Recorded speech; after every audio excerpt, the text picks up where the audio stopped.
লেভেলের ক্ষেত্রে যদি কোনো বিতর্ক বা কোনো প্রশ্ন না থাকে তাহলে আমাদের সফল হবে। ধন্যবাদ আপনাকে। আসসালামু আলাইকুম। এই কথা সূত্র ধরেই একটা জিনিস বলতে চাই, সেটি হচ্ছে এই দেশের নাগরিক হিসাবে কিন্তু একজন সাংবাদিকের বিরুদ্ধে মামলাগুলো হয় আমাদের কাছের মানুষ।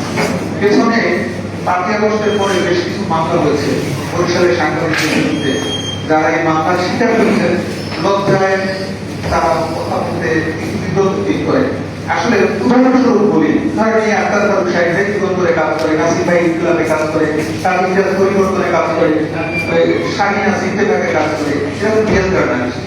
এদের বিরুদ্ধে যখন একটি মামলা হয় এরা কিন্তু আসলে আপনার গিয়ে বলবে, তারপরে পাশে আছে কাউসার গভর্নমেন্টের বিষয়ে কাজ করে, এদের বিরুদ্ধে যদি কোনো একটি মামলা হয় তখন একটু বলতেও লজ্জা লাগে, আপনার কাছে জানে এই কথাটি বলবে। কথা নিয়ে এর জন্য বললাম, সাংবাদিক কিন্তু মানে সবকিছু উঠবে না, সেও অপরাধ করতে পারে এবং তার বিরুদ্ধে একজনের মামলা করতেই পারে।